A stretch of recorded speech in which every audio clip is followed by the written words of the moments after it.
Bem-vindo ao canal Total Audiolivros. A interpretação dos sonhos de Sigmund Freud. Capítulo 5. C. As fontes somáticas dos sonhos. Se tentarmos interessar um leigo culto nos problemas dos sonhos, com esse propósito em vista, lhe perguntarmos quais são, em sua opinião, as fontes das quais eles surgem, veremos, de modo geral, que ele se sente seguro de possuir a resposta para essa parte da pergunta. Ele pensa imediatamente nos efeitos produzidos na construção dos sonhos pelos distúrbios ou dificuldades digestivas. Os sonhos decorrem da indigestão haver em pelas posturas acidentalmente assumidas pelo corpo e por outros pequenos incidentes durante o sono. Nunca lhe parece ocorrer que, uma vez levados em conta todos esses fatores, ainda reste algo que precise de explicação. Já examinei longamente, no capítulo de abertura, seção C, o papel atribuído pelos autores científicos às fontes somáticas de estimulação na formação dos sonhos. Basta-me, portanto, recordar aqui apenas os resultados dessa investigação. Verificamos que se distinguiam três espécies diferentes de fontes somáticas de estimulação: os estímulos sensoriais objetivos provenientes de objetos externos, os estados internos de excitação dos órgãos sensoriais com base apenas subjetiva, e os estímulos somáticos provenientes do interior do corpo. Percebemos, além disso, que as autoridades se inclinavam a colocar em segundo plano, ou a excluir inteiramente, quaisquer possíveis fontes psíquicas dos sonhos, comparadas a esses estímulos somáticos, verem Em nosso exame das afirmações feitas em prol das fontes somáticas de estimulação, chegamos às seguintes conclusões. A importância das excitações objetivas dos órgãos sensoriais, consistindo, em parte, de estímulos fortuitos durante o sono e, em parte, de excitações que não podem deixar de influenciar nem mesmo uma mente adormecida, é estabelecida a partir de numerosas observações e foi confirmada experimentalmente, verem O papel desempenhado pelas excitações sensoriais subjetivas parece ser demonstrado pela recorrência de imagens sensoriais hipnagógicas nos sonhos, verem e seguintes. E por fim, parece que, embora seja impossível provar que as imagens e representações que ocorrem em nossos sonhos são atribuíveis aos estímulos somáticos internos no grau em que se afirmou que isso se dá, essa origem, ainda assim, encontra apoio na influência universalmente reconhecida que exercem em nossos sonhos os estados de excitação de nossos órgãos digestivos, urinários e sexuais. Verem Assim, ao que parece, a estimulação nervosa e a estimulação somática seriam as fontes somáticas dos sonhos, isto é, segundo muitos autores, sua única fonte. Por outro lado, já encontramos diversas manifestações de dúvida que pareciam implicar uma crítica não à correção, é verdade, mas à suficiência da teoria da estimulação somática. Por mais seguros de sua base concreta que se sentissem os defensores dessa teoria, especialmente no que concerne aos estímulos acidentais externos, já que estes podem ser detectados no conteúdo dos sonhos sem qualquer dificuldade, nenhum deles pôde deixar de perceber que é impossível atribuir a profusão de material de representações dos sonhos apenas aos estímulos nervosos externos. A senhorita Mary Vitton Calkins, 1893, 312, examinou seus próprios sonhos e os de uma outra pessoa durante 6 semanas com essa questão em mente. Verificou que em apenas 13,2% e 6,7% deles, respectivamente, foi possível traçar o elemento de percepção sensorial externa, ao passo que, dos casos do conjunto de sonhos, apenas 2 eram decorrentes de sensações orgânicas. Temos aqui a confirmação estatística daquilo que fui levado a suspeitar a partir de um exame apressado de minhas próprias experiências. Já se propôs muitas vezes separar os sonhos devido à estimulação nervosa de outras formas de sonhos, como uma subespécie que foi completamente investigada. Assim, Spitta 1882, 233 divide os sonhos em sonhos devidos à estimulação nervosa e sonhos devido à associação. Essa solução, todavia, estava fadada a permanecer insatisfatória enquanto fosse impossível demonstrar o elo entre as fontes somáticas de um sonho e seu conteúdo de representações. Assim, além da primeira objeção, a frequência insuficiente das fontes externas de estimulação, havia uma segunda, a explicação insuficiente dos sonhos proporcionada por essas fontes. Temos o direito de esperar que os defensores dessa teoria nos deem explicações sobre 2 pontos. Primeiro, Por que é que o estímulo externo de um sonho não é percebido em sua verdadeira natureza, sendo invariavelmente mal interpretado? Confronte com os sonhos provocados pelo despertador em 1 e 2. Por que é que a reação da mente perceptiva a esses estímulos mal interpretados leva a resultados de uma variedade tão imprevisível? A título de resposta a essas questões, Strumpel, 1877, 108 e seguinte, nos diz que, como a mente se retrai do mundo externo durante o sono, ela é incapaz de dar uma interpretação correta aos estímulos sensoriais objetivos e é obrigada a construir ilusões com base no que é, em muitos aspectos, uma impressão indeterminada. Para citar suas próprias palavras, estão logo uma sensação ou um complexo de sensações, ou um sentimento, ou um processo psíquico de qualquer espécie surge na mente durante o sono, como resultado de um estímulo nervoso externo ou interno. E isso é percebido pela mente. Esse processo convoca imagens sensoriais do círculo de experiências deixadas na mente pelo estado de vigília, ou seja, percepções anteriores, que são puras ou se fazem acompanhar de seus valores psíquicos apropriados. O processo se cerca, por assim dizer, de um número maior ou menor de imagens desse tipo e, através delas, a impressão derivada do estímulo adquire seu valor psíquico. Falamos aqui, como costumamos fazer no caso do comportamento de vigília, sobre a mente adormecida e interpretar as impressões causadas pelo estímulo nervoso.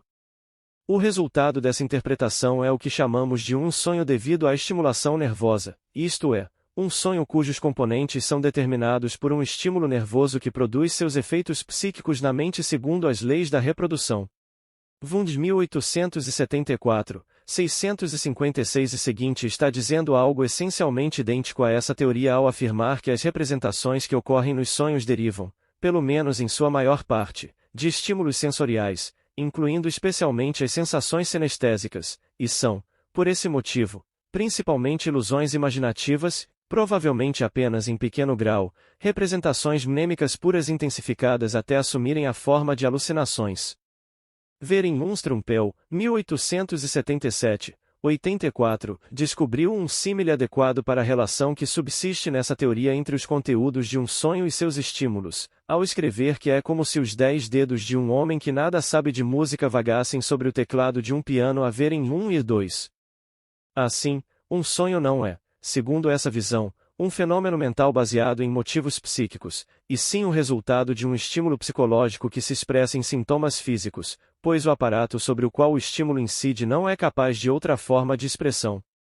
Uma pressuposição similar também está subjacente, por exemplo, à famosa analogia por meio da qual Meiner tentou explicar as ideias obsessivas, a analogia de um mostrador de relógio no qual certos algarismos sobressaem por estarem estampados de maneira mais proeminentemente do que os demais.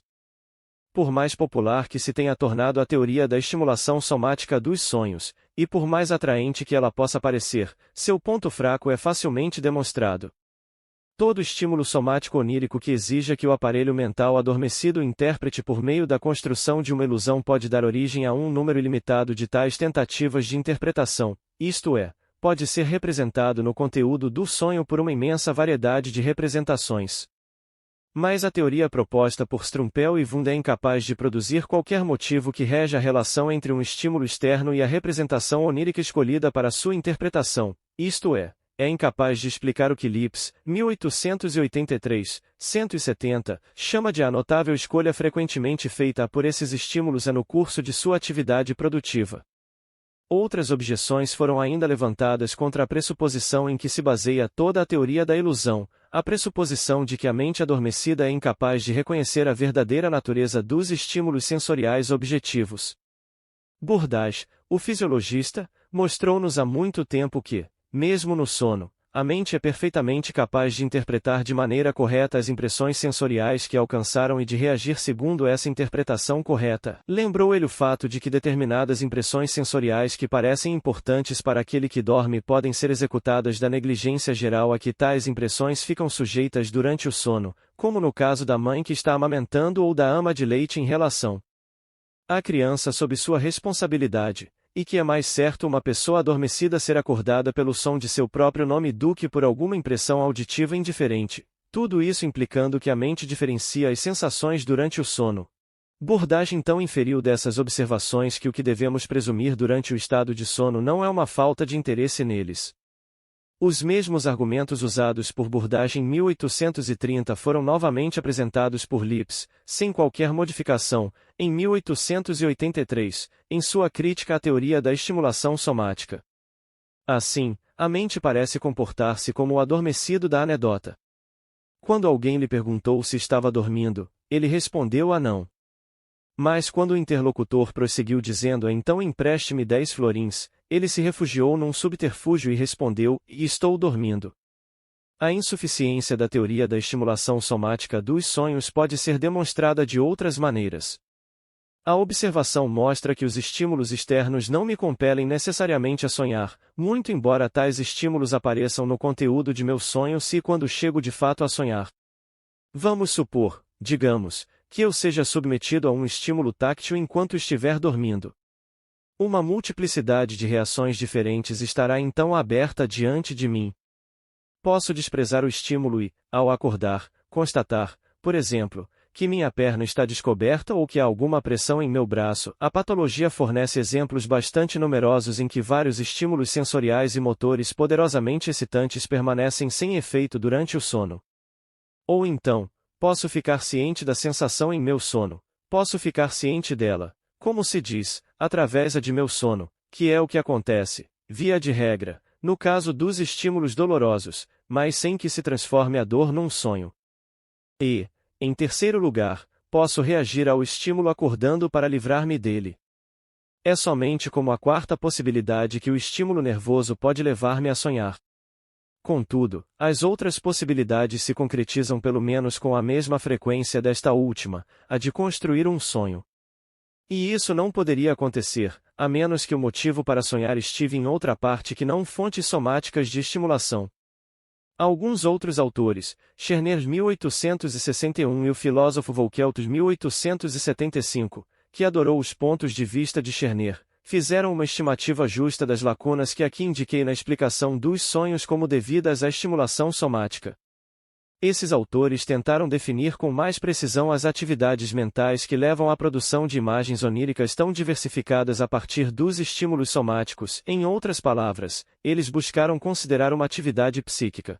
Scherner não apenas retratou as características psíquicas reveladas na produção dos sonhos em termos carregados de sentimento poético e resplandecentes de vida, ele acreditava, também, ter descoberto o princípio segundo o qual a mente lida com os estímulos a ela apresentados. Em sua opinião, o trabalho do sonho, quando a imaginação é libertada dos grilhões diurnos, procura dar uma representação simbólica da natureza do órgão do qual provém o estímulo e da natureza do próprio estímulo. Assim, ele fornece uma espécie de alívio do sonho para servir como guia para a interpretação dos sonhos, que possibilita deduzir das imagens oníricas inferências sobre as sensações somáticas, o estado dos órgãos e o caráter dos estímulos em questão. Assim, a imagem de um gato expressa um estado irritadiço, mau humor e a imagem de um pão macio e de coloração clara representa a nudez física. Volkelt, 1875, 32. O corpo humano como um todo é retratado pela imaginação onírica como uma casa, e os diferentes órgãos do corpo, como partes de uma casa. Nos sonhos com um estímulo dental, um saguão de entrada com teto alto e abobadado corresponde à cavidade oral, e uma escadaria, a descida da garganta até o esôfago. Nos sonhos devido às dores de cabeça, o alto da cabeça é representado pelo teto de um quarto coberto de aranhas repulsivas, semelhantes a sapos.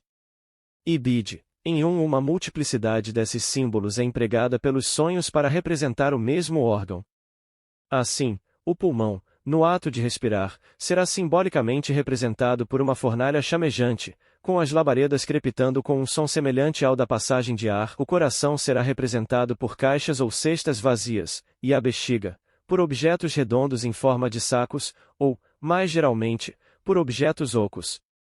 Ibid. 34 É de suma importância o fato de que, ao final de um sonho, o órgão em causa ou sua função, com frequência, é abertamente revelado, e via de regra, em relação ao próprio corpo sonhador.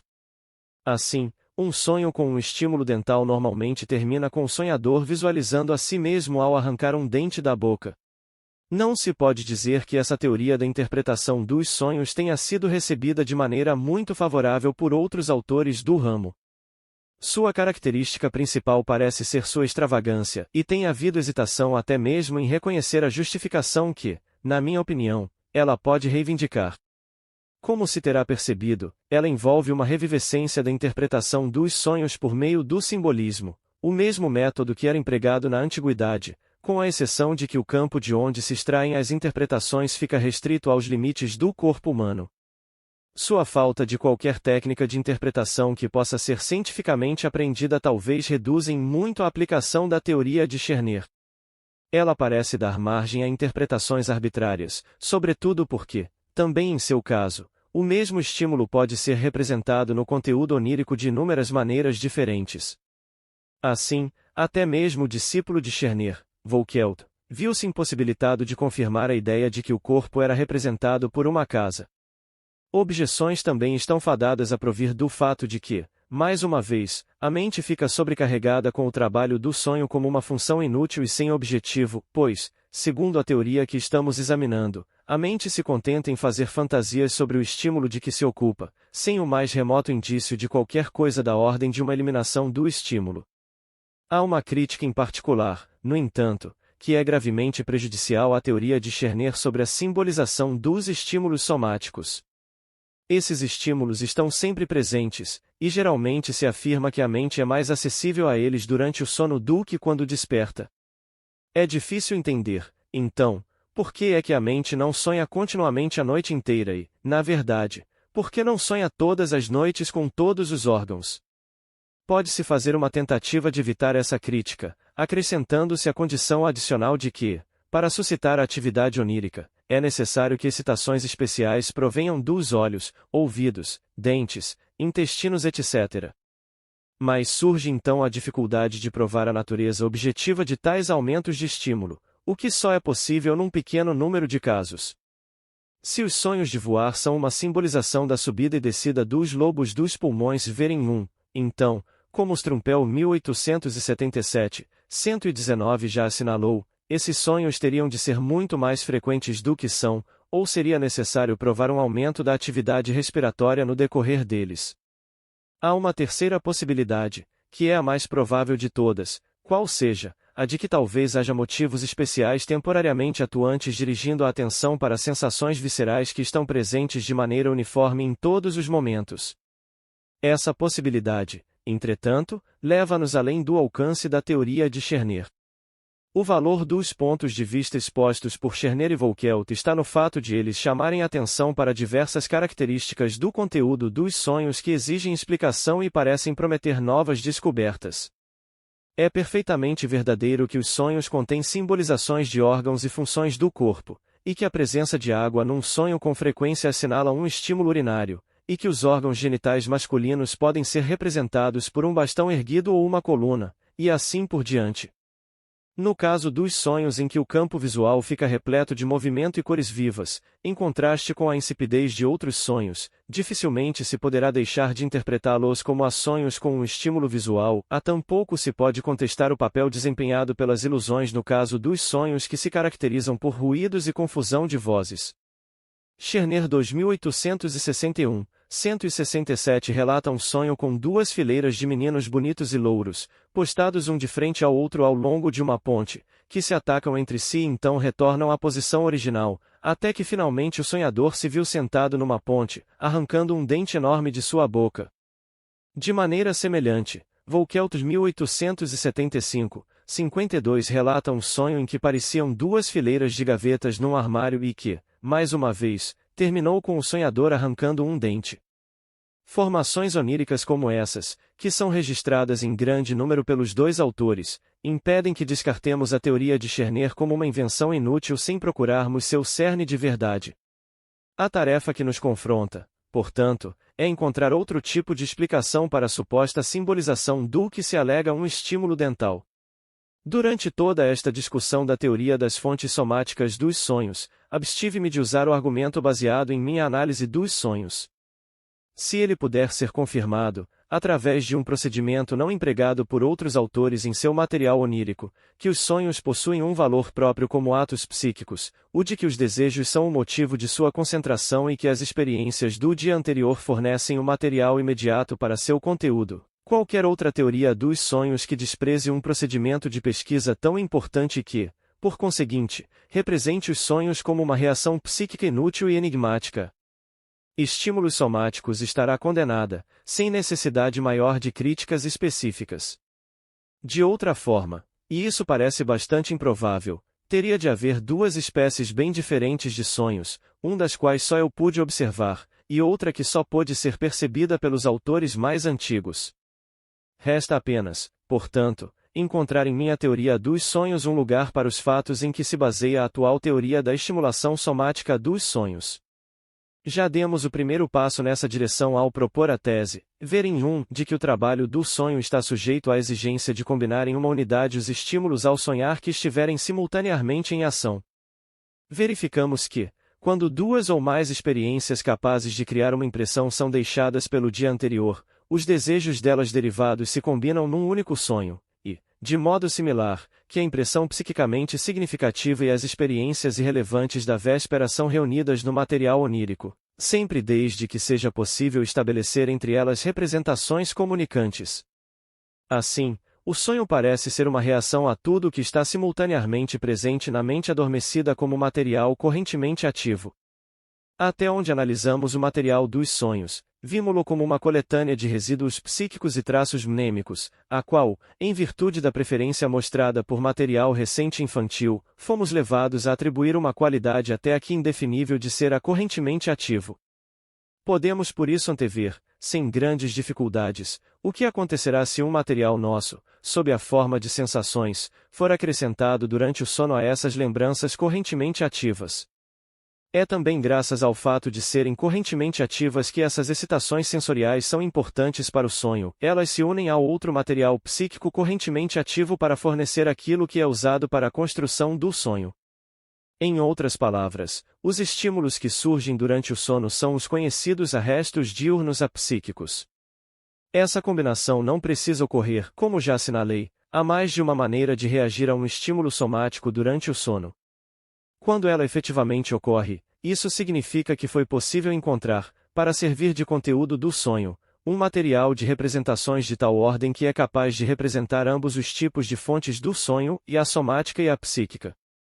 A natureza essencial do sonho não é alterada pelo fato de se acrescentar material somático às suas fontes psíquicas. O sonho continua a ser a realização de um desejo, não importa de que maneira a expressão dessa realização de desejo seja determinada pelo material correntemente ativo. Estou disposto a abrir espaço, neste ponto, para a atuação de diversos fatores especiais que podem emprestar uma importância variável aos estímulos externos em relação aos sonhos. A meu ver, é uma combinação de fatores individuais fisiológicos e fortuitos, produzidos pelas circunstâncias do momento, que determina como uma pessoa se comportará nos casos específicos de uma estimulação objetiva relativamente intensa durante o sono. A profundidade habitual ou acidental de seu sono, tomada em conjunto com a intensidade do estímulo, possibilitará, num caso, que ela suprima o estímulo, para que seu sono não seja interrompido e, noutro caso, obrigá-la a acordar ou estimulará uma tentativa de superar o estímulo incorporando-o num sonho. De acordo com essas várias combinações possíveis, os estímulos objetivos externos encontrarão expressão nos sonhos com maior ou menor frequência em uma pessoa do que em outra. No meu próprio caso, como tenho um sono excelente e me recuso obstinadamente a permitir que qualquer coisa o perturbe, é muito raro as causas externas de excitação conseguirem penetrar em meus sonhos, ao passo que as motivações psíquicas obviamente me fazem sonhar com muita facilidade. De fato, só anotei um único sonho em que uma fonte objetiva e dolorosa de estímulo é reconhecível, e será muito instrutivo examinar o efeito externo produzido neste sonho em particular. Eu montava um cavalo cinzento, a princípio tímida e desajeitadamente, como se apenas me reclinasse sobre ele. Encontrei um de meus colegas, P., que montava ereto um cavalo, envergando um terno de tweed, e que chamou minha atenção para alguma coisa, provavelmente minha maneira incorreta de sentar. Comecei então a me sentir sentado com firmeza e conforto cada vez maiores em meu cavalo muito inteligente, e percebi que me sentia inteiramente à vontade ali. Minha sela era uma espécie de almofadão, que preenchia completamente o espaço entre o pescoço e a garupa do animal. Assim, passei a cavalgar bem no meio de dois carros de transportes. Depois de cavalgar um pouco rua acima, voltei-me e tentei desmontar, primeiro diante de uma capelinha aberta que ficava de frente para a rua. Depois, desmontei realmente diante de outra capela que ficava perto da primeira. Meu hotel ficava na mesma rua, eu poderia ter deixado o cavalo ir até lá sozinho, mas preferi guiá-lo até aquele ponto. Era como se eu fosse ficar envergonhado por chegar lá a cavalo. Um engraxate estava em pé diante do hotel, mostrou-me um bilhete que fora encontrado e riu de mim por causa dele. No bilhete estava escrito, duplamente sublinhado, sem comida, e depois outra observação, indistinta, como a sem trabalho, juntamente com uma ideia vaga de que eu estava numa cidade estranha e não estava trabalhando. Ninguém suporia, à primeira vista, que esse sonho se tivesse originado sob a influência, ou antes, sob a compulsão de um estímulo doloroso. Mas, desde alguns dias antes, eu vinha sofrendo de furúnculos que transformavam cada momento numa tortura e, por fim, surgira um furúnculo do tamanho de uma maçã na base do meu escroto, o que me acusava a mais intolerável dor a cada passo que eu dava. Lassidão febril, perda de apetite e o trabalho árduo que, não obstante, eu continuava a fazer, tudo isso se combinara com a dor para me deixar deprimido. Eu estava impossibilitado de cumprir adequadamente minhas funções de médico. Havia, porém, uma atividade para a qual, dada a natureza e a situação de meu problema, eu estaria certamente menos apto do que para qualquer outra, e esta era, montar a cavalo. E foi precisamente essa atividade em que o sonho me colocou, e ele foi a mais enérgica negação de minha doença que se poderia imaginar. Na verdade não sei montar, nem tive, com exceção deste, sonhos com cavalgadas. Só me sentei num cavalo uma vez na vida, e mesmo assim, sem sela, e não gostei. Nesse sonho, porém, eu cavalgava como se não tivesse um furúnculo em meu períneo, ou melhor, porque eu não queria ter um. Minha sela, a julgar por sua descrição, era o cataplasma que me tornará possível adormecer. Sob sua influência mitigante, eu provavelmente não estivera consciente de minha dor nas primeiras horas de sono. As sensações dolorosas então se apresentaram e tentaram despertar-me. Nesse ponto o sonho chegou e disse suavemente, não. Continue a dormir. Não há necessidade de acordar. Você não tem furúnculos, pois está andando a cavalo, e com certeza não poderia cavalgar se tivesse um furúnculo bem nesse lugar. E o sonho foi bem sucedido. A dor foi silenciada e continuei a dormir. Mas o sonho não se contentou em a eliminar por sugestão a meu furúnculo pela insistência obstinada numa representação que era incompatível com ele, e em proceder com o delírio alucinatório da mãe que perderá o filho ou do comerciante cujos prejuízos tinham acabado com sua fortuna. Os detalhes da sensação que estava sendo repudiada e da imagem empregada para reprimir essa sensação também serviram ao sonho como meio de ligar a situação onírica a outro material que estava correntemente ativo em minha mente e dar representação a esse material. Eu montava um cavalo cinzento, cor esta que correspondia precisamente à cor de pimenta e sal mesclada de preto e branco da roupa que meu colega P estava usando na última vez em que o encontrei no interior. A causa de meus furúnculos fora atribuída à ingestão de alimentos muito condimentados, uma etiologia que era ao menos preferível ao açúcar diabetes que também poderia ocorrer no contexto dos furúnculos. Meu amigo P gostava de ficar a cavaleiro em relação a mim desde que me tirara uma de minhas pacientes com quem eu havia conseguido alguns efeitos notáveis. No sonho, eu começava cavalgando tangencialmente, como o feito de um cavaleiro habilidoso. Mas, na realidade, tal como o cavalo na anedota do cavaleiro de domingo, essa paciente me levará para onde se sentia inclinada. Assim, o cavalo adquiriu o significado simbólico de uma paciente. No sonho, ele era muito inteligente. Eu me sentia inteiramente à vontade lá. Referia-se à posição que eu ocupará na casa dessa paciente antes de ser substituído por P. Não muito antes, um de meus poucos protetores entre os principais médicos desta cidade me observara, com relação a essa mesma casa, e você me dá a impressão de estar firme na cela lá. Era um feito notável, também, poder prosseguir em meu trabalho psicoterápico durante 8 ou 10 horas por dia enquanto estava sentindo tanta dor.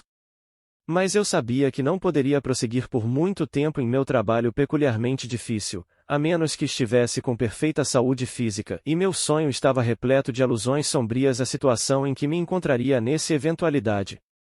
Ó bilhete que os neurastênicos trazem com eles para mostrar ao médico, sem dinheiro, sem trabalho. Mais adiante na interpretação, vi que o trabalho do sonho conseguirá descobrir um caminho da situação desejante de cavalgar para algumas cenas de rixas de minha tenra infância que devem ter ocorrido entre mim e um sobrinho meu, 1 ano mais velho, que agora vivia na Inglaterra. Ver em um ponto. Além disso, o sonho tirar alguns de seus elementos de minhas viagens pela Itália, e a rua do sonho era composta de impressões de Verona e Siena.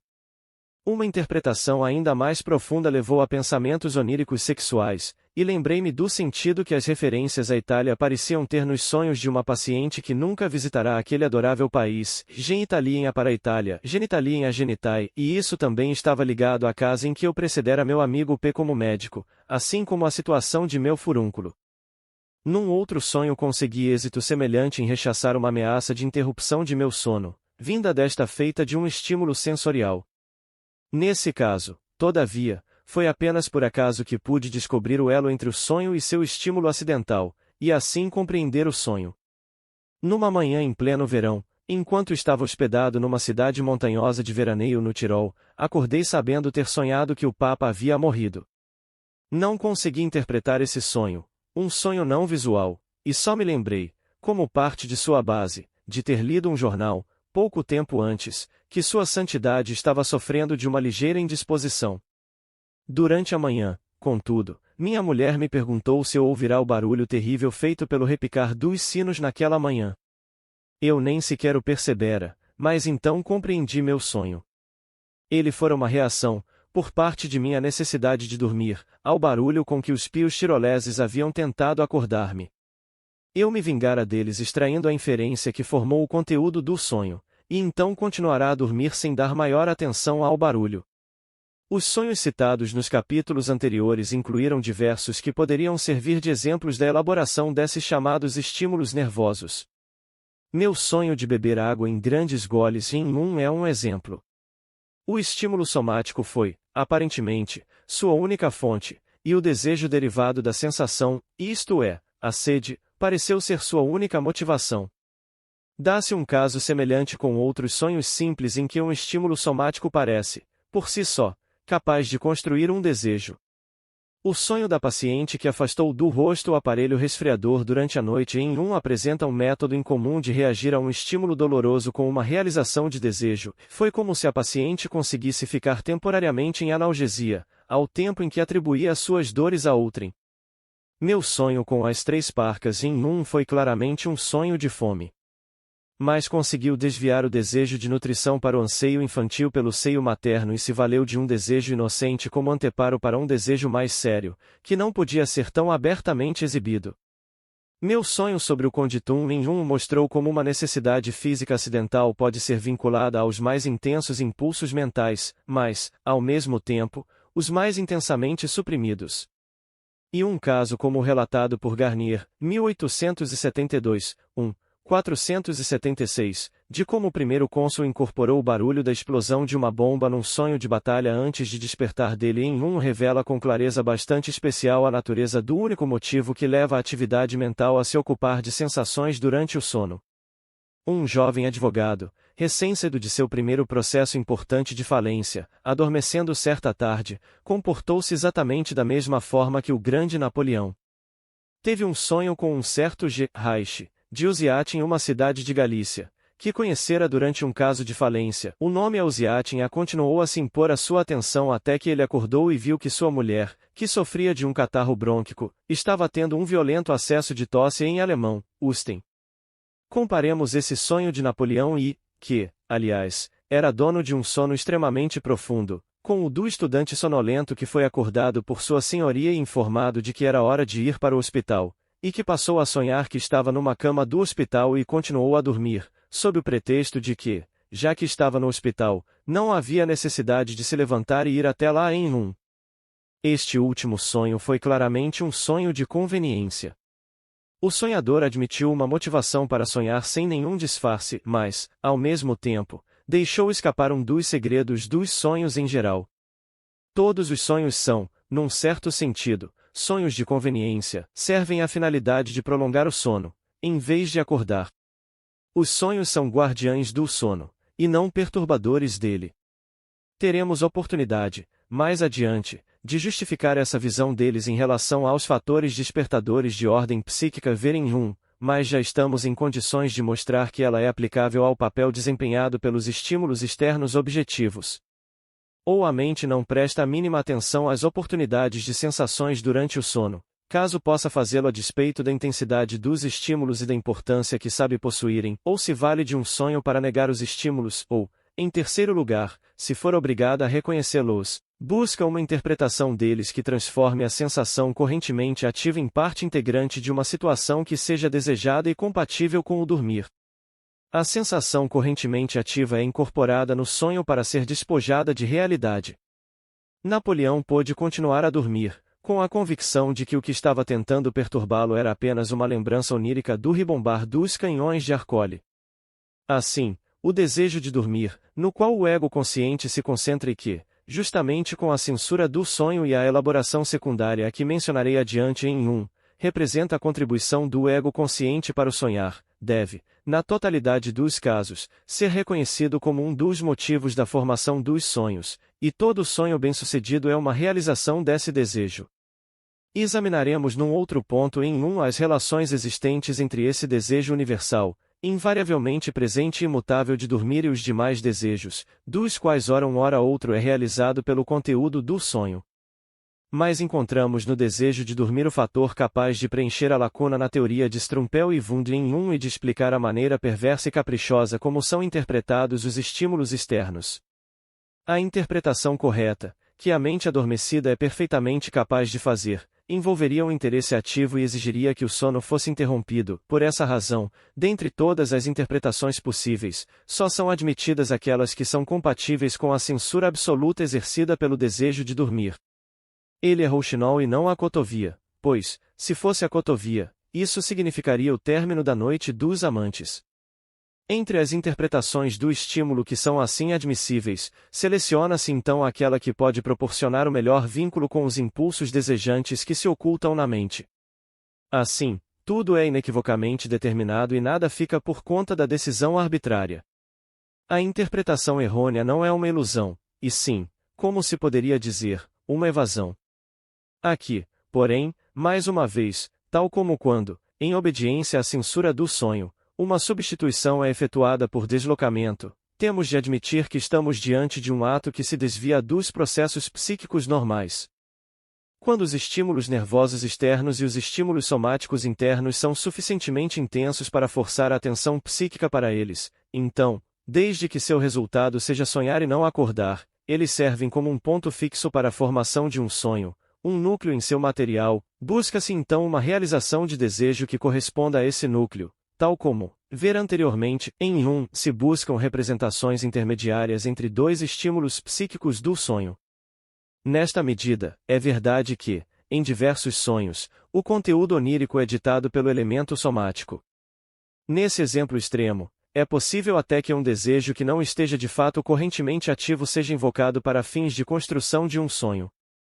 O sonho, porém, não tem outra alternativa senão representar um desejo na situação de ter sido realizado. Ele enfrenta, por assim dizer, o problema de procurar um desejo que possa representar-se como realizado pela sensação correntemente ativa. Quando esse material imediato é de natureza dolorosa ou aflitiva, isso não significa necessariamente que não possa ser utilizado para a construção de um sonho. A mente tem a seu dispor desejos cuja realização produz desprazer. Isso parece autocontraditório, mas torna-se inteligível quando levamos em conta a presença de duas instâncias psíquicas e uma censura entre elas. Como vimos, há na mente desejos recalcados a que pertencem ao primeiro sistema e a cuja realização se opõe o segundo sistema. Ao afirmar que tais desejos existem, não estou fazendo uma declaração histórica no sentido de que eles tenham existido um dia e tenham sido abolidos mais tarde.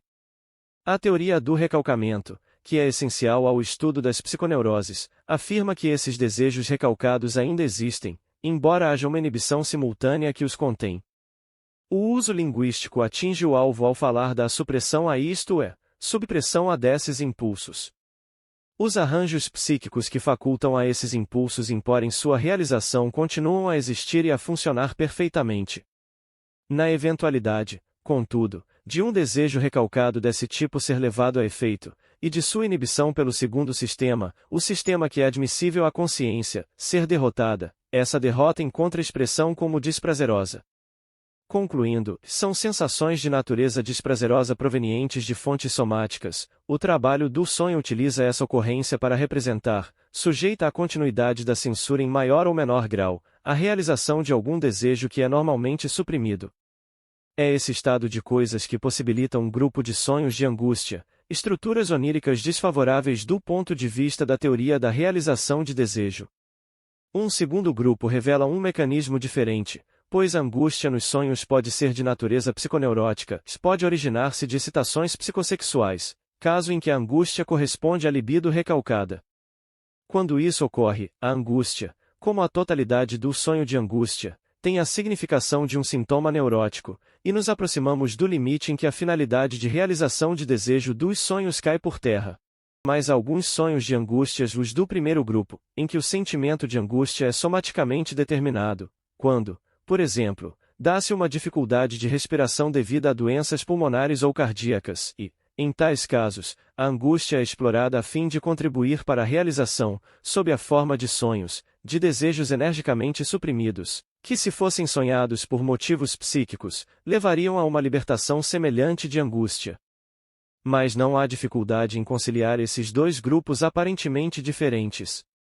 Em ambos os grupos de sonhos, há dois fatores psíquicos envolvidos, uma inclinação para um afeto e um conteúdo de representações, e estes se relacionam intimamente entre si.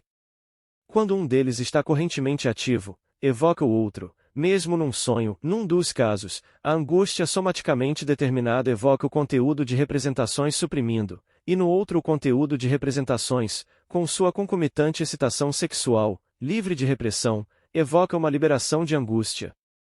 Podemos dizer que, no primeiro caso, um afeto somaticamente determinado recebe uma interpretação psíquica, ao passo que, no outro caso, embora o todo seja psiquicamente determinado, o conteúdo que fora suprimido é facilmente substituído por uma interpretação somática apropriada à angústia.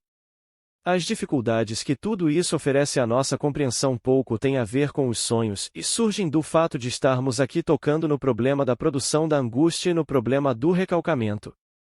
Não há dúvida de que a sinestesia física ou sensibilidade geral difusa, ver em está entre os estímulos somáticos internos capazes de ditar o conteúdo dos sonhos.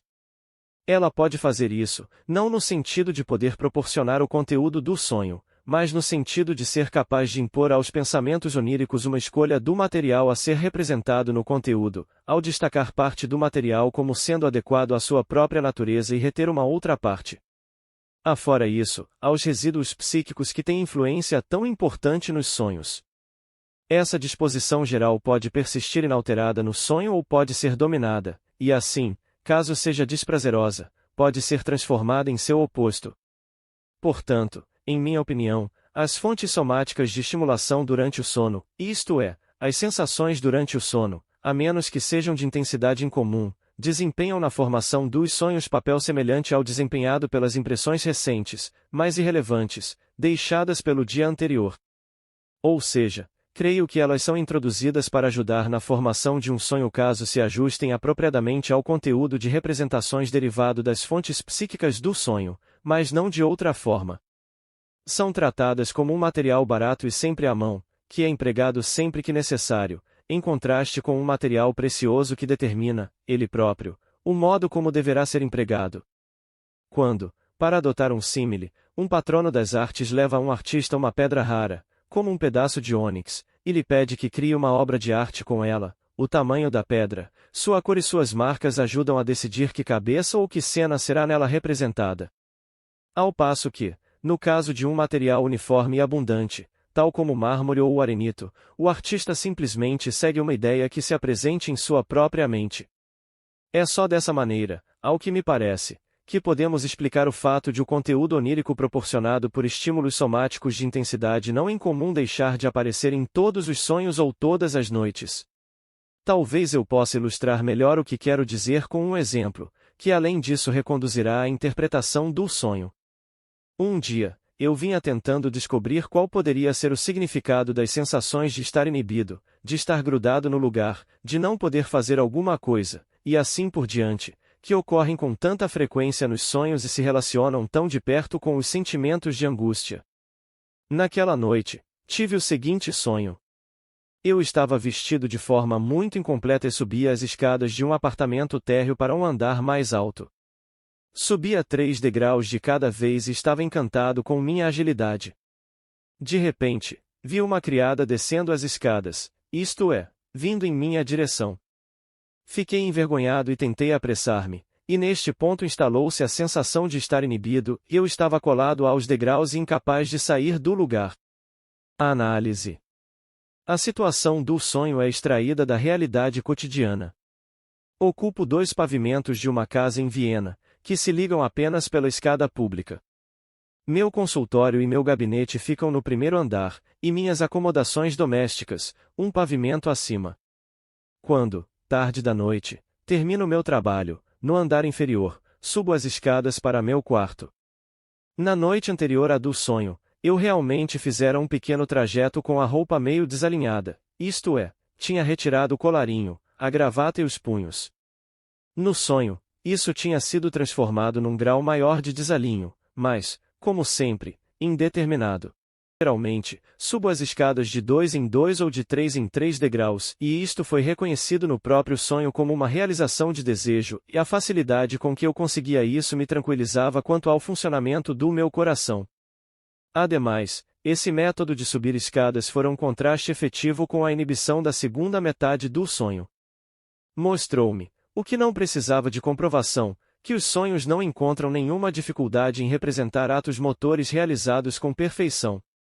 Basta recordarmos os sonhos de estar voando. As escadas que eu subia, no entanto, não eram as de minha casa. De início, deixei de percebê-lo, e somente a identidade da pessoa que encontrei esclareceu-me qual era o local pretendido. Essa pessoa era a criada da senhora que eu visitava 2 vezes ao dia a fim de lhe aplicar injeções Ver-em-1, e as escadas eram também exatamente como as de sua casa, que eu tinha de subir 2 vezes por dia.